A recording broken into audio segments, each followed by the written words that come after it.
चावल के आटे का ये कुरकुरा नाश्ता बहुत पसंद आएगा आपको। एकदम कुरकुरा और टेस्टी बनता है, बहुत ही यम्मी लगता है। सिर्फ 10 मिनट में बन के रेडी हो जाता है गाइस। तो चलिए इसकी रेसिपी आपके साथ शेयर करती हूँ। Welcome back to my channel. कैसे हैं आप सब? उम्मीद करते हैं सभी बहुत ही अच्छे होंगे। तो इसके लिए मैंने रखा ये भगोना, आप कढ़ाई में भी बना सकते हैं। तो आपको अगर 1 कटोरी आटे में बनाना है ना, तो आप 1.5 कटोरी पानी डालिएगा। और मैं 1.5 कटोरी पानी डाला है। इसमें जीरा डाला है फ्लेवर के लिए, नमक अपने स्वाद अनुसार डाला है, थोड़ा सा इसमें चिली फ्लेक्स डाल सकते हैं, लेकिन मैंने हल्की सी लाल मिर्च डाली है, पिसी हुई चिली फ्लेक्स। मैंने छोटा बच्चा है वो खाएगा, इस वजह से मैंने नहीं स्किप कर दी है, नहीं डालिएगा इस। फिर पानी उबल जाए उसके बाद आपको इसमें डाल देना है आटा।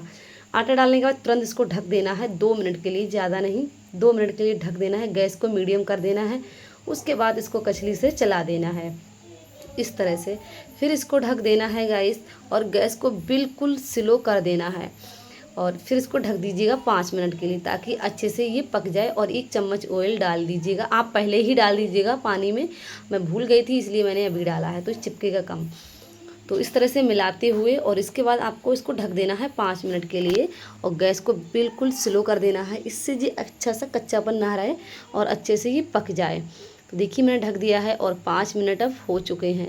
तो चलिए इसे हम देख लेते हैं। तो हमारा आटा है ना एकदम पक चुका है, और इसको हल्का गरम गरम ही इसको गूंथना है, तभी अच्छा ये गुथेगा। तो देखिए मैंने प्लेट में निकाल लिया है दोस्तों। इस तरह से निकालने के बाद फिर हमें इसमें 2 आलू, अगर बड़ा आलू है तो आप 1 डालिएगा, और छोटे आलू हैं तो 2 इसमें कद्दूकस कर दीजिएगा। क्योंकि कद्दूकस करने से ना गुठलियाँ नहीं रहेंगी। तो मैंने 2 छोटे आलू हैं तो मैं इसमें 2 आलू कस देंगे, और उसके बाद आटे को अच्छे से गूँथेंगे। और सच में बहुत ही टेस्टी ये नाश्ता बनता है, बच्चे तो मांग मांग के खाएंगे। बहुत ही यम्मी लगता है ये नाश्ता, आप ज़रूर से बनाइएगा गाइस। तो देखिए मैंने आलू कद्दूकस कर लिया है, और आटा गूँथने का तरीका देख लीजिए इस तरह से। अगर आपका आटा हाथों में ज़्यादा चिपकता है तो आप ऑयल भी लगा सकते हैं, और तो अच्छे से आपका आटा जो है ना वो गुन जाएगा। तो देखिए इस तरह से अच्छे से इसको मिला लेना। हल्का हल्का गर्म ही, बिल्कुल ठंडा ना होने दे, इस चीज़ का ध्यान रखिएगा। थोड़ा सा गर्म हो तभी आप गूँधिएगा, तो ज़्यादा अच्छा ये आटा गूँधेगा। तो और फटाफट से आप बनाइए, अपने घर वालों को भी खिलाइए, सच में खुश हो जाएंगे इस नाश्ते से। तो देखिए आटा हमारा अच्छे से गूंथ चुका है। तो चलिए अब इसको बना लेते हैं। बहुत अच्छे से हमारा आटा देखिए सॉफ्ट भी हो चुका है और अच्छे से गूंथ चुका है। तो चलिए आप जैसा शेप देना चाहें आप उस तरह से इस नाश्ते को बना सकते हो। तो हल्का सा ऑयल लगा लीजिए, ताकि अच्छे से ये फटेगा नहीं, आटा फटेगा नहीं, और अच्छे से ये बहुत अच्छा बन जाएगा। तो इस तरह से गोल गोल करना है, फिर थोड़ा सा इसको चपटे कर देना है। उसके बाद आपको उंगली की हेल्प से थोड़ा सा इसको होल कर देना है।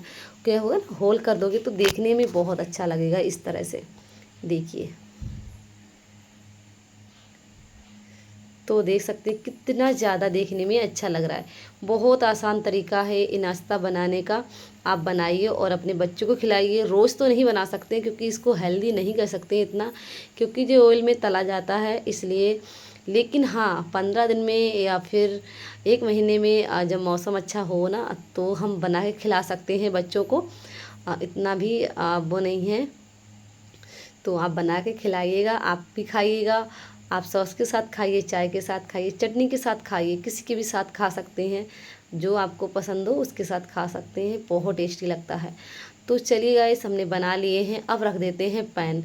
थोड़ा ना एडिटिंग पे गड़बड़ हो गया गाइस, तो उसके लिए सॉरी।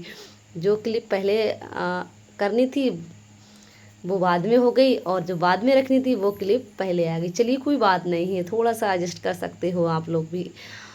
तो गाइस देखिए यहाँ पे हमारे बना लिए हैं मैंने, कितने ज़्यादा अच्छे लग रहे हैं। अब इसमें हरा धनिया डालेंगे और चिली फ्लेक्स डालेंगे तो और भी अच्छा देखने में लगता है। यहाँ पे थोड़े मैंने बाबू के लिए ना कुरकुरे टाइप से बना दिए, लंबे लंबे करके बाबू करा कुरकुरे कुरकुरे। तो आप जैसा चाहें वैसा शेप दे सकते हैं। चलिए इनको अब हम तल लेते हैं। ये ना ऊपर से जितने कुरकुरे होते हैं अंदर से उतने ही ज़्यादा सॉफ्ट होते हैं, और क्या ही बात है। तो देखिए तलने के बाद तो और भी अच्छे लग रहे हैं। तो थोड़ा इसको इतना पकाइएगा कि ये थोड़ा सुनहरे हो जाएं, उसके बाद आप निकाल लीजिए। हाँ हाँ, और ध्यान रखिएगा हाई फ्लेम पे नहीं तलना है, नहीं तो ऊपर पक जाएंगे और अंदर कच्चे रह जाएंगे। आपको मीडियम फ्लेम पे इन्हें पकाना है। इस चीज़ का आप लोग विशेष ध्यान रखिए, क्योंकि सबसे ज़्यादा पकाने में ही होता है। अगर जल्दबाजी में पकाएंगे तो कच्चे रह जाएंगे और फिर खाने में बिल्कुल अच्छे नहीं लगेंगे। तो देखिए कितने ज़्यादा, और ये बहुत ज़्यादा कुरकुरे होते हैं, सच में खाने में तो मज़ा ही आ जाता है। तो हमारा नाश्ता बनके रेडी हो गया है, और इसी तरह से हम सारे तल लेंगे। और तो वीडियो अगर थोड़ी सी भी पसंद आई हो और हमारी रेसिपी अच्छी लगी हो तो वीडियो को लाइक ज़रूर से करिएगा। चैनल पर नए हैं तो चैनल को सब्सक्राइब करके बेल आइकन को प्रेस ज़रूर से करिएगा गाइस, और कमेंट करना तो बिल्कुल ही ना भूलेगा गाइस। तो चलिए मिलते हैं ऐसे ही एक और यूजफुल वीडियो के साथ। तब तक के लिए गाइस बाय बाय। और आप भी इस नाश्ते को बनाइए और इन्जॉय करिए। बारिश के मौसम बनाएंगे तो ना बिल्कुल मज़ा ही आ जाएगा। तो देखिए अब मैं आपको तोड़ के दिखाती हूँ, बिल्कुल सॉफ्ट है, देखिए बहुत ही अच्छे हैं, बहुत ही टेस्टी हैं। तो आप भी खाइए, अपने घर वालों को खिलाइए। तो चलिए मिलते हैं एक और नई वीडियो के साथ, तब तक के लिए बाय बाय।